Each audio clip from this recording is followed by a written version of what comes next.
Bismillahirrahmanirrahim. Bapak, Ibu, sahabat-sahabat yang Allah muliakan. Hari ini kita akan bahas nestapa. Ibu, nestapa itu artinya apa? Bukan, nestapa itu artinya apa? Derita. Bagaimana Anda bisa lihat menderitanya orang-orang yang hampa? Ya, maka kita akan bahas dalam beberapa MPI ini membedah ada orang-orang yang kalau dilihat duniawi mungkin dia berhasil, tapi jiwanya hampa. Nah, itu akan menjadi sebuah nestapa, akan menjadi sebuah kesengsaraan.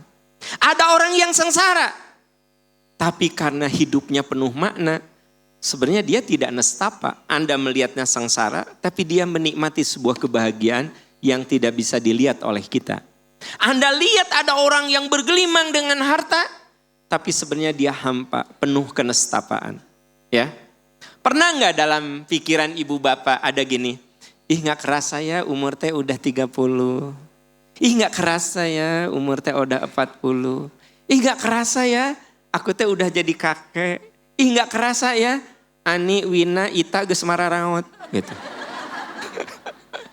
Bukan pernah nggak Anda terpikir nggak kerasa ya? Tapi aku teh umur udah 30, kok gini-gini aja ya? Aku teh umur udah 50, kok gini-gini aja ya? Asa nggak ada perubahan. Salaki asa terobah kalau katambah kolot, Gusti ya Allah. Jadi huisan, ya, ngalengkah jadi pelan, asa kieu-kieu wae salah kita. Kenapa ya aku teh kalah kawe jadi tambah sakit-sakitan, tapi asa kualitas hidup teh asa gini-gini aja ya. Nah, pernah nggak nah, Bu, itu yang paling parah setelah mikir, kenapa ya hidup teh gini-gini aja. Nah, akhirnya ada kehampaan. Asa apa ya? Nah itu teh hampa. Ya. Jadi sebenarnya bahaya kalau Anda di umur segini masih mengatakan apa ya asa gini-gini aja. Anda rumah tangga udah 20 tahun asa gini-gini aja ya. Berarti rumah tangganya hampa. Kebayang tuh udah 20 tahun terus Anda bilang hanya asa gini-gini aja. Itu teh hampa. Kenapa ya umurku udah 40 asa gini-gini aja. Itu hampa. Itu teh hati-hati bagian dari kehampaan. Tah katingali wajah-wajah hampa. Begitu saya omongin gitu Ustaz ya. Kita mah kelihatan banget dari sini. Ini harampa pisan. Ini bukan. Ya, teman-teman yang di YouTube, di IG nggak lihat wajah kan? Saya langsung, haram Pak. Nah Bu, ada orang yang jadi guru. Dia merasa, aduh alhamdulillah ya Allah. Engkau ngasih amanah, aku gak nyangka jadi guru. Anda merasa bermakna. Walaupun maaf, mungkin kehidupan Anda sederhana. Rumah Anda di gang nanti nu garis miring teh alamat. Ya, naik angkot. Tapi Anda merasa, tapi ada juga orang yang bergelimang. Apa ya? Nah gitu. Bu, dengar berita enggak? Kemarin-kemarin ada seorang pengusaha cantik, kaya, tapi meninggal dan kata polisi dipastikan itu bunuh diri. Anda mantara maca berita, ya Allah. Maca teh tadarus, ya kan gitu. Jadi di PIK ya, PIK itu apa? Pantai Indah. Di situ ada perumahan elit mewah. Hanya orang-orang kaya di situ. Nah, dia teh tinggalnya di situ. Jadi bukan di tempat yang abal-abal.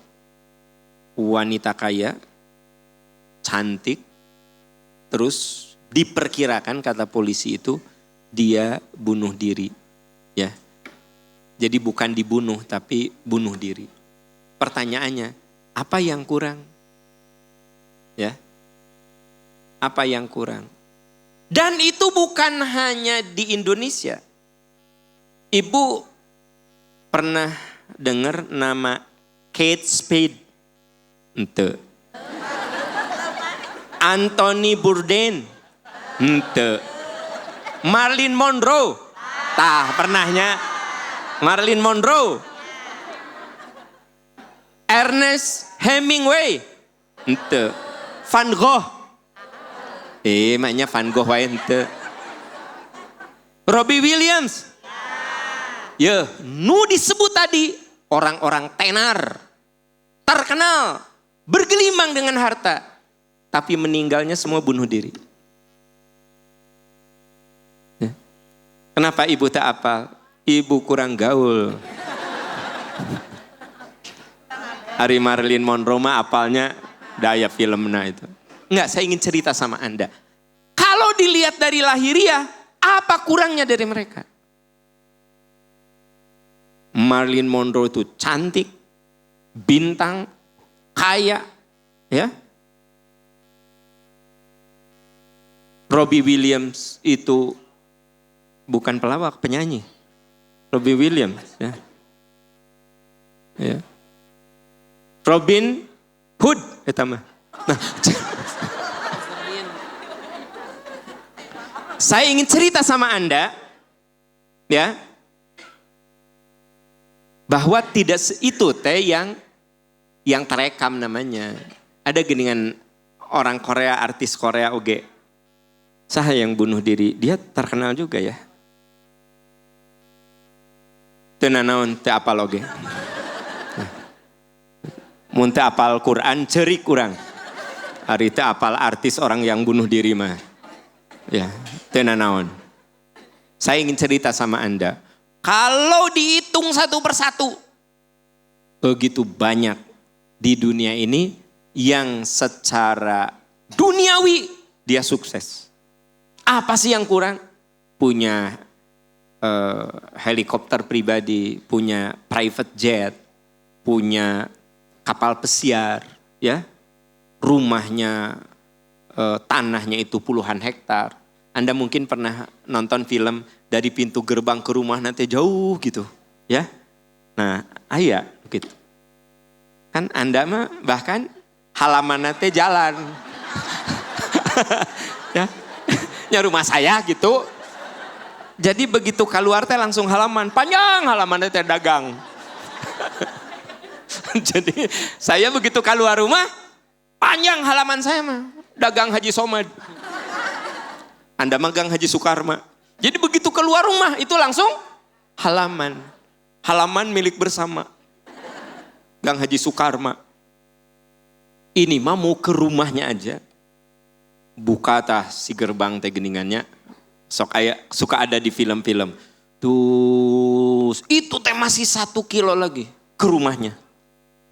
Ya. Tah rumah Michael Jackson tuh. Bu. Saya kan belum ke sana, Ustaz. Waktu saya belum ke sana. Keenggak tuh. Tapi dia betah, ya. Kebayang nggak? Begitu dari pintu gerbangnya masih 1 kilo 2 kilo lagi. Baru rumah dia. Itu yang 1 kilo 2 kilo tuh milik dia. Tanahnya itu, ya kan gitu. Maksud saya gini, Anda bisa lihat begitu terjadi sebuah kehampaan, maka menjadi tidak bermakna, ya gitu.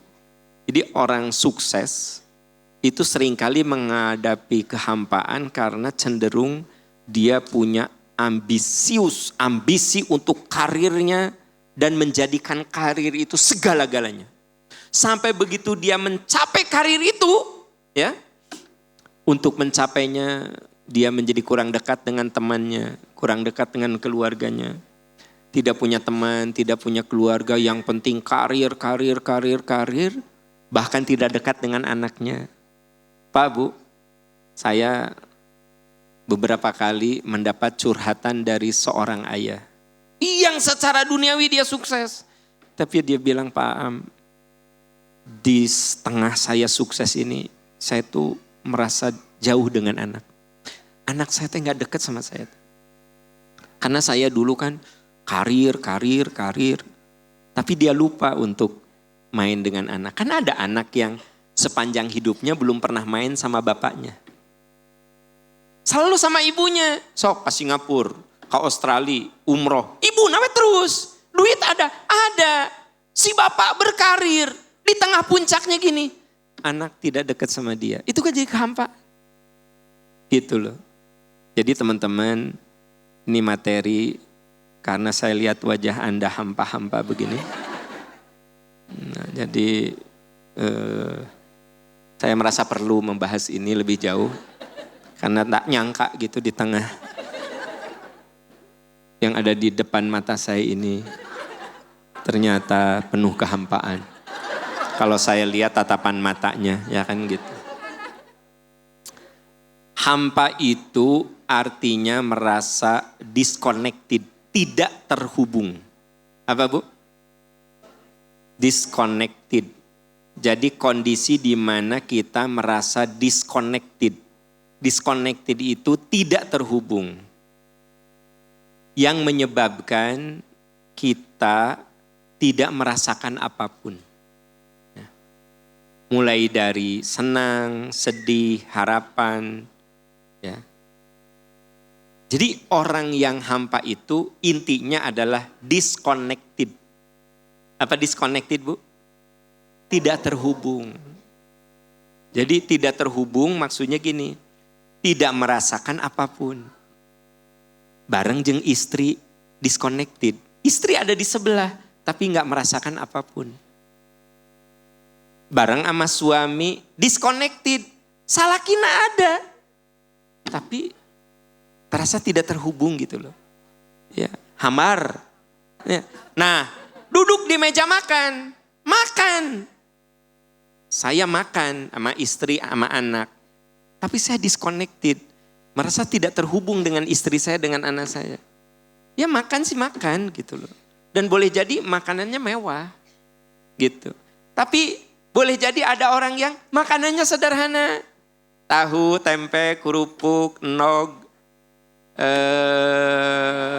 mentimun, ya kan gitu. Tapi ketika makan, ngobrol sana, ngobrol sini, cekakak sana, cekikik sini.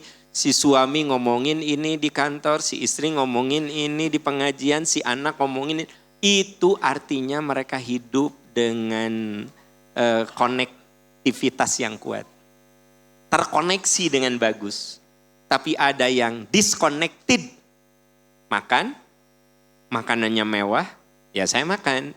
Saya cuma basa-basi saja. Gimana kuliah? Ya gimana? Teteh gimana? Mah hari ini kemana ngaji? Hari ayah ada meeting.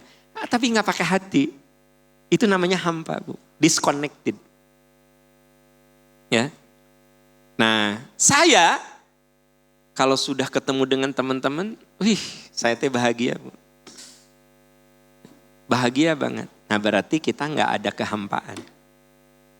Tapi aya oge jamaah nu ongkoh di dia tapi kita dia disconnected. Kieu matana teh kieu.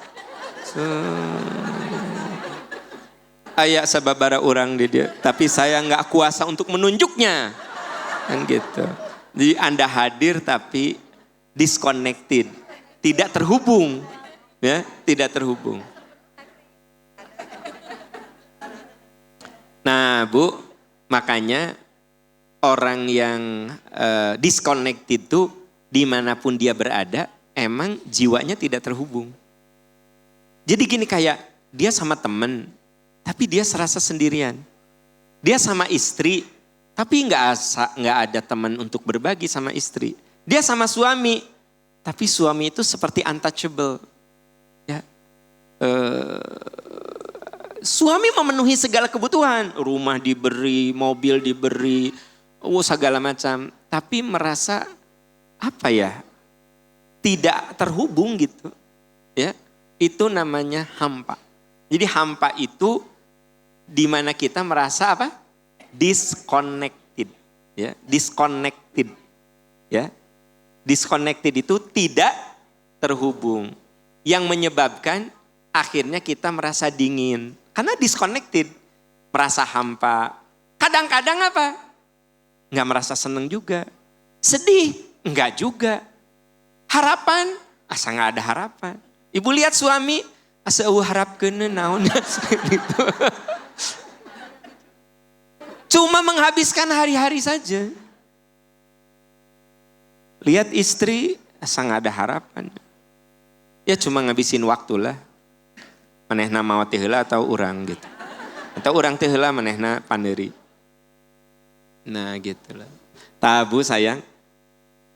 Ngeri gak sih kalau kita hampa? Matak kita beri judul nestapa. Apa nestapa? Menderita. Nah ya. Berarti hidup yang hebat itu bukan yang hampa. Tapi yang punya makna.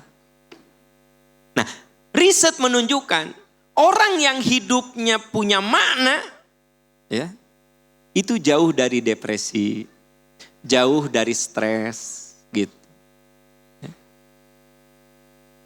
Artinya, kalau kita punya makna dalam hidup, itu terbukti bisa menghalangi kita dari stres yang berlebihan, bisa menghalangi dari depresi, bisa menghalangi dari keputusasaan, bahkan na'udzubillah bisa mencegah dari bunuh diri. Jadi orang yang tadi yang saya ceritakan, tokoh-tokoh besar yang sukses secara duniawi berujung dengan bunuh diri karena dia merasa tidak berarti lagi.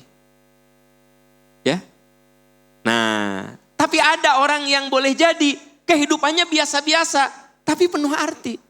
Kayak ibu bapak ini penuh arti, biasa-biasa juga. Apalagi Anda mah sukses. Nah, ibu, kalau ibu bisa datang ke sini dengan suami ibu, terus ibu merasa senang, anak-anak senang, nah, Anda punya makna datang ke sini. Ada nggak orang yang rekreasi bayar mahal tapi tidak ada makna? Ah banyak. Sok ayeuna datang ke tempat rekreasi. Kemana misalnya? Ancol misalnya. Iya ada bu, orang di Ancol, suaminya ada, istrinya ada, anaknya ada, tapi tidak punya makna. Kunaon bu? Liburan we. Kenapa? Ya masih libur. Kenapa? Liburan. Terus apa? Seneng? Biasa aja. Tapi bu, Anda datang ke sini happy banget ya. Anak tepi rajajan cilok. Cilok dioloan ku bapana. Cilok teh aya 3, bapana 2, manehna hiji si budak. Ya. Ibuna meser deui cilok ya. Ibuna 3, bapak jeung anakna henteu. Nah, tapi happy. Happy kan gitu. Itu bermakna. Makanya hidup penuh makna itu yang mahal. Bukan karena sukses duniawinya, tapi bermaknanya.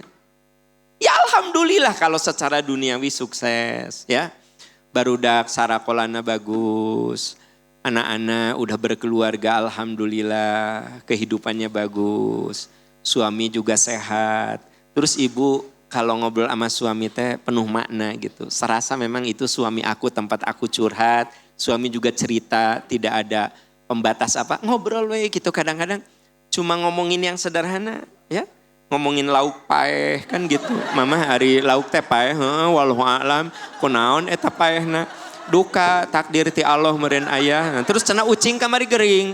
Nya ucing batuk kaena teh usum batuk ucing teh na. Ngomongkeun ucing, ngomongkeun hayam, ngomongkeun lauk, ya kan gitu. Ngomongkeun batur. Nah. Maksud saya mungkin Anda ngomong yang ece-ece ya. Tapi Anda seneng. Dengar bu, bersyukur loh, ibu punya makna. Matak ada yang kalau ngobrol sama suami tidak bermakna, ngomong sama temen bermakna. Ya kan? Jeung salaki mah tiis we gitu. Mendingan es puguh atuh. Ya, penghilang dahaga. Nah, berarti enggak ini teh kudu dievaluasi. Bisi memang hidup kita teh disconnected. Ya, hampa alias tidak punya makna. Dan riset menunjukkan orang yang punya makna dalam hidup, nanti akan saya jelaskan gimana caranya punya makna. Orang yang punya makna, semenderita apapun, bagi dia itu penuh makna, penuh arti. Gitu. Kebayang, apalagi kalau dia secara duniawi sukses, itu lebih bermakna lagi. Gitu. Nah makanya kenapa para sahabat ahli surga itu orang-orang yang dari 10 sahabat, 9-nya itu secara duniawi sukses. Ada yang jadi pengusaha, ada yang jadi ilmuwan, ada macam-macam. Karena udah mah sukses duniawi, dia punya makna. Punya makna, Bu. Gitu loh. Ya, nanti akan dijelaskan gimana caranya supaya punya makna. Ini mas saya ingin bercerita dulu bahwa terdapat korelasi yang signifikan makna dalam hidup dengan depresi. Maksudnya gini, makin orang itu hampa, dia lebih dekat kepada keputusasaan, lebih dekat pada depresi, bahkan na'udzubillah sampai pada bunuh diri. Kalau hidupnya hampa. Tapi kalau hidupnya penuh makna, jadi dia punya makna di balik apapun, maka percayalah penderitaan tidak membuat dia putus asa. Ya, kesulitan tidak membuat dia depresi. Segala kesulitan duniawi tidak akan pernah terpikir sampai pada bunuh diri. Nah gitu. Jadi itu makna yang makna dalam hidup yang harus kita punya. Hidup itu harus penuh makna. Cek. Sadaan puntennya ada tacan maca Quran kela. Duka aya duka henteu ieu teh. Karena usadaan kieu aku kok belum kerja ya. Karena duduknya usadaan itu berpahala. Pahalanya beda dengan mereka, Saudara. Gitu. Karena usadaan mah niatnya akan membacakan Quran, gitu ya. Nah, tapi ya Qurannya belum muncul Ustaz di kalamnya. Nah, karena ini masih pengantar. Nah. Sampai di situ jelas, Bu? Nah, saya kadang gini, orang yang tidak paham akan makna, sulit memahami Anda. Cek. Maaf, ini memang masih di posisi sedang, Ibu, yang sound system kita teh rumit. Bukan sound system nu jika di RW Ibu nu, 1, 2, 3, halo, cek. Nah, ini terus di atas itu semua di bawah tanah. Ini, Bu, sok. Kabelnya tuh nggak kelihatan. Ini di bawah semua. Belum lagi di sana. Belum nanti kita akan pasang di parkiran di sana, di asrama sana. Bahkan nanti akan dipasang di Jabon sana. Jadi kita akan mengikuti seperti di Masjidil Haram. Dimanapun Anda berada, maka suaranya bulat. Misalnya Ibu nanti ya, di sana nih, di daerah asrama di sana. Karena sambil di Jabon sambil nemenin anak atau sambil botram. Itu suaranya persis seperti di dalam masjid. Pokoknya kita akan ngambil miniatur Masjidil Haram. Nah, jadi suara di dalam, suara di halaman, suara di luar, bulatnya sama. Nah, ini lagi dikalibrasi oleh ahlinya ya gitu. Coba ini. Dan semua itu bawah tanah. Tidak kelihatan. Kan di Masjid Anwar raranteng dengan saat kabel. Ya. Oke. Saya lagi cerita.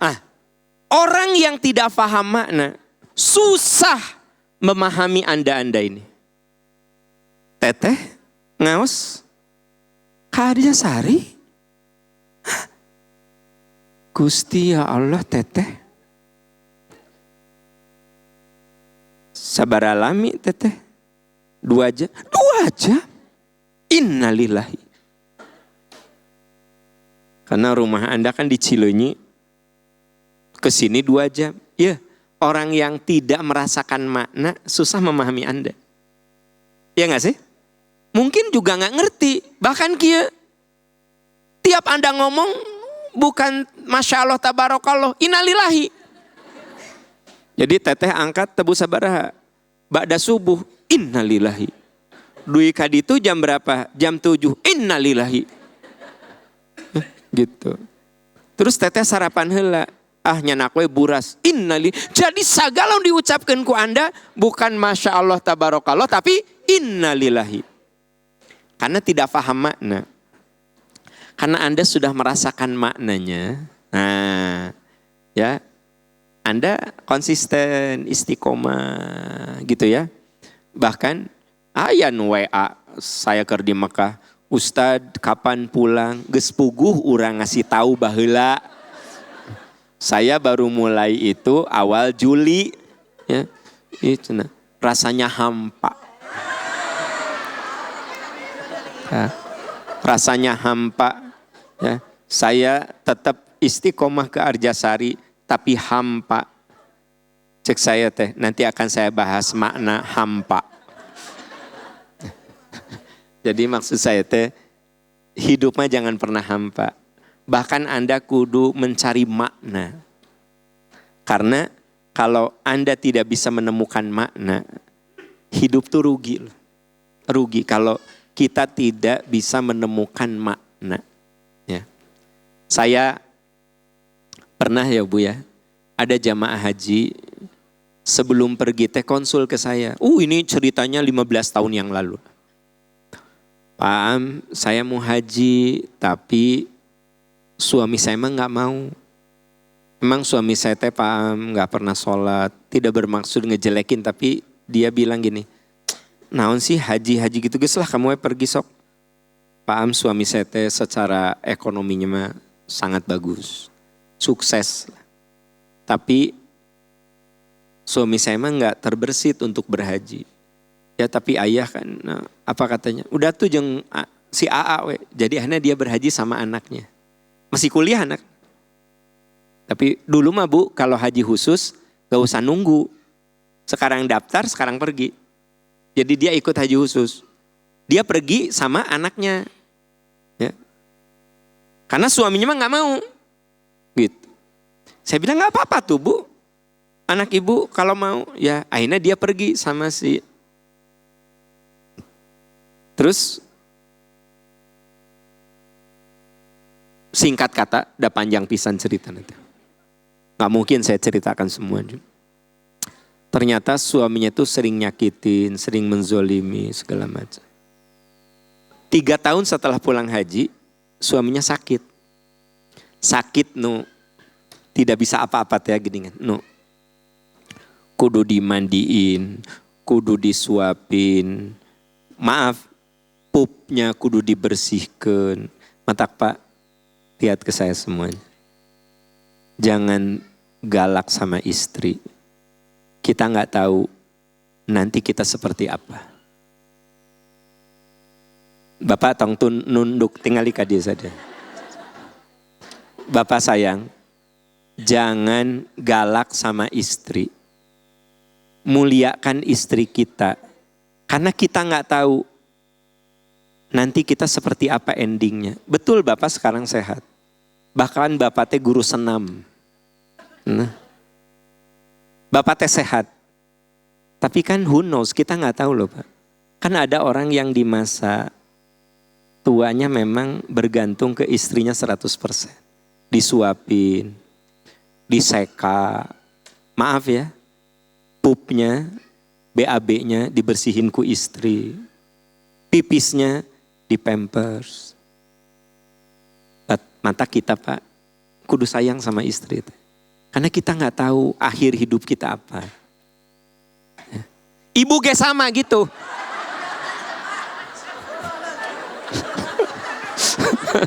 Ibu ge sama begitu.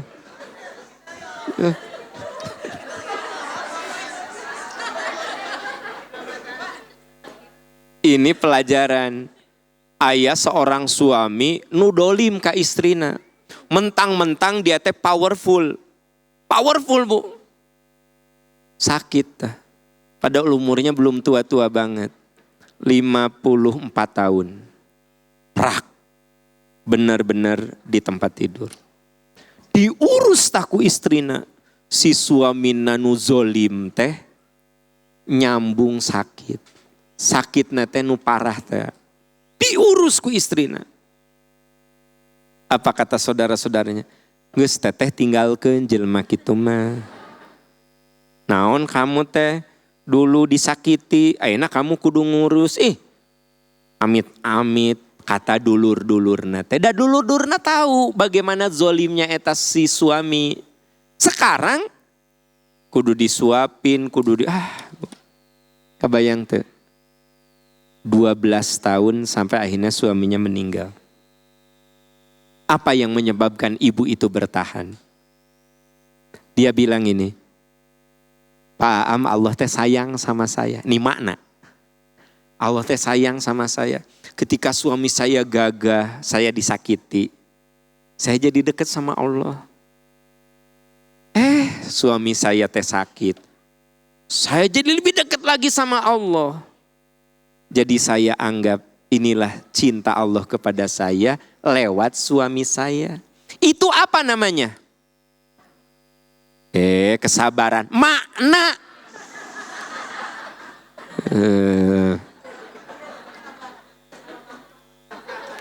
Itu makna yang ditangkap oleh ibu tersebut. Kenapa ibu tadi kuat? Dia memasang sebuah makna. Apa maknanya? Beginilah Allah menyayangi saya. Waktu suami saya gagah, saya disakiti, saya jadi dekat dengan Allah. Jujur Pak Am, dulu saya jadi setelah saya nikah, justru saya mulai merasa dekat dengan Allah karena saya didolimi sama suami. Saya pulang haji, beberapa tahun setelah pulang haji, saya masih disakiti. Malah sakitnya itu memuncak. Suami saya yang terjatuh sakit. Saya yang harus ngurus. Jadi apa yang menyebabkan ibu itu kuat? 12 tahun ngurus suaminya yang dulu dolim sama dia. Makna. Jadi orang kalau udah punya makna itu akan punya energi. Tidak ada keputusasaan, tidak ada depresi, tidak ada menyalahkan. Ya Allah, kenapa saya teh ketika suami sehat, dia dolim sama saya. Begitu suami tidak dolim, ya. Kan suami udah gak dolim, udah ngejoprak gitu. Dolim kumaha tuh. Ya mau dolim gimana ngejoprak begitu. Ya. Mau dolim gimana. Nah ya. Bu, saya ingin cerita sama Anda. Betapa pentingnya makna. Betapa pentingnya makna. Nah. Jadi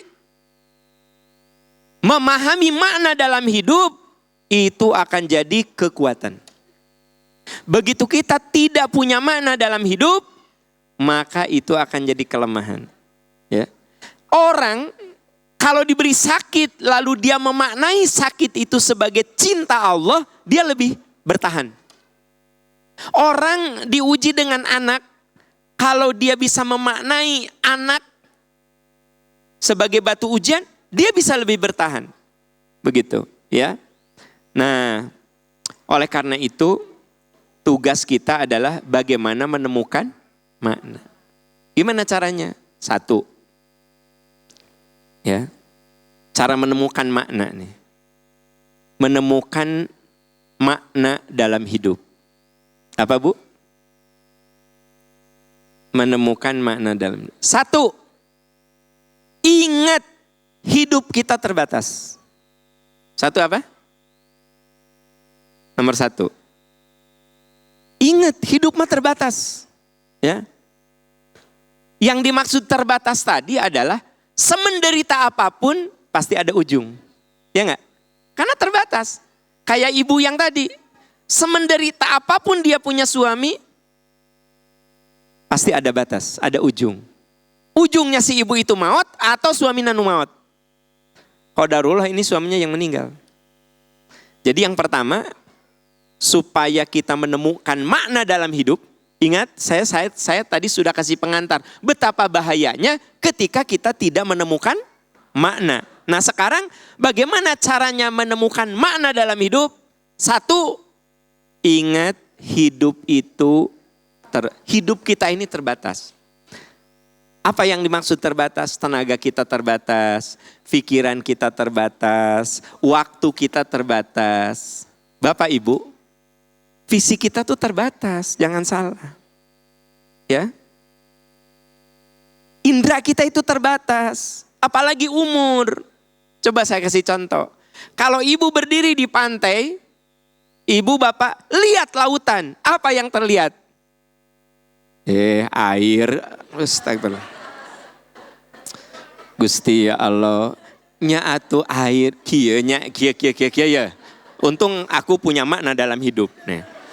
Saya berdiri di pantai, saya lihat ke lautan. Apa yang terlihat? Air. Yang terlihat adalah lautan yang seolah-olah bersentuhan dengan langit. Betul nggak? Pernah ke laut, Encan? Oh, Encan. Pantesan. Di pantai nih, saya lihat lautan. Cus. Kan tak terhingga kan? Tapi ada batas. Yaitu di mata saya, laut itu nempel dengan langit. Membentuk sebuah garis lengkung. Cus. Itu artinya mata saya terbatas. Buktinya begitu saya ambil keker, apa? Teropong.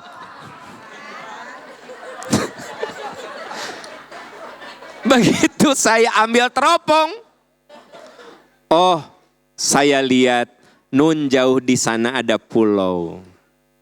Jadi saya ingin cerita sama Anda, mata kita terbatas, telinga kita terbatas, ya. Telinga kita terbatas, tenaga kita terbatas. Jadi ciri khas dari manusia, ingat bahwa kita ini diwarnai dengan keterbatasan. Ya, terbatas. Apalagi waktu, umur. Ya kalau mata kita terbatas, bisa dibantu dengan alat. Kekeran atau teropong. Biarin dah Ciamis make keker. Teropong. Telinga saya terbatas. Bisa dibantu dengan handphone. Ya enggak? Iya. Suara saya ini terbatas. Dibantu dengan sound system. Sampai teman-teman yang ada di lapangan. Yang ada di belakang. Yang ada di taman dan parkir. Dengar suara saya. Jadi suara saya terbatas. Tapi dibantu dengan alat. Tapi ada yang tidak bisa dibantu. Keterbatasan umur. Nah itu mah gak bisa dibantu. Kaki saya terbatas. Dibantu ku motor. Dibantu ku sepeda. Dibantu ku mobil. Saya gak punya sayap. Dibantu ku pesawat. Benar gak sih? Sok. Tapi ada yang tidak bisa dibantu. Keterbatasan umur. Gak bisa. Sekaya apapun Anda, gak bisa memberi umur. Membeli umur tuh. Michael Jackson itu kayanya luar biasa, tapi meninggal di usia 50. Dia tidak bisa beli nyawanya, ya tidak bisa beli umurnya, walaupun dengan duit yang berlimpah, walaupun cuma 1 menit. Gitu. Jadi kita gak bersayap, tapi kita bisa dibantu dengan pesawat, sayap pesawat.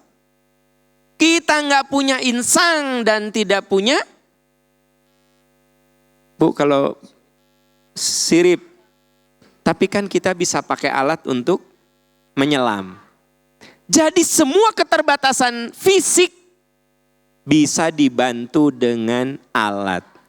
Ada yang nggak bisa dibantu, yaitu umur. Ustadz, alhamdulillah ayat bacain surat Al-A'raf ayat 34, ya.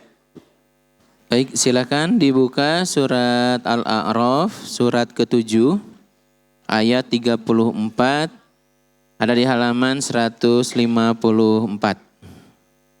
Sudah ada, Bu? Baik, kita sama-sama baca ta'awudz dulu. A'udzu billahi minasy syaithanir rajim. ولكل أمة أجل فإذا جاء أجلهم لا يستأخرون ساعة ولا يستقدمون صدق الله العظيم. Sahabat percikan iman, majelis percikan iman ini, bahwa likulli ummatin ajalun, setiap umat punya ajal, punya batas waktu. Ya, bila ajalnya tiba, mereka tidak dapat meminta penundaan atau percepatan sesaat pun. Jadi kalau kita ingin hidup punya makna, coba pahami bahwa hidup kita itu terbatas.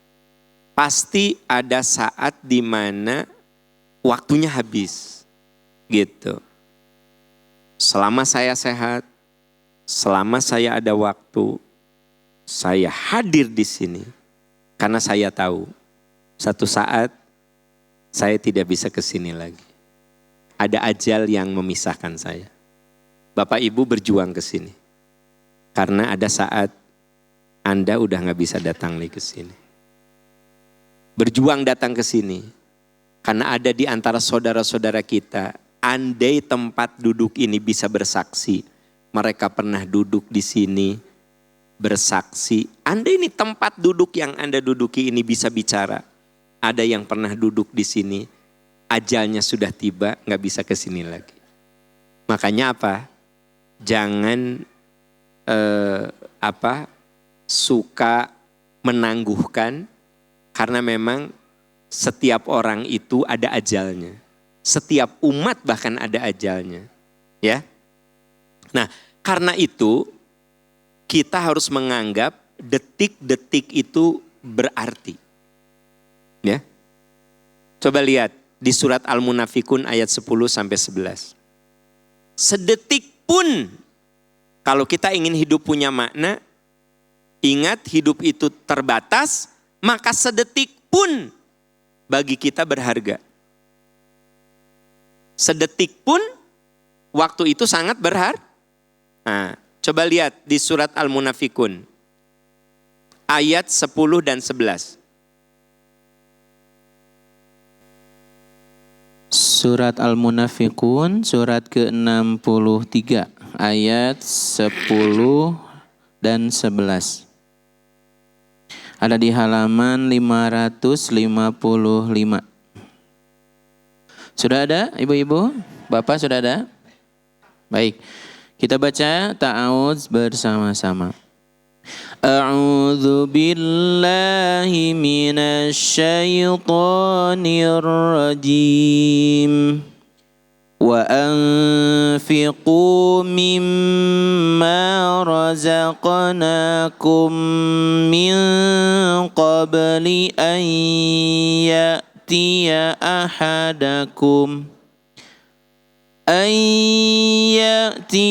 ahadakumul mautu fayaqula rabbi laula akhartani ila ajalin qarib fa'asaddaqa wa akum minas salihin.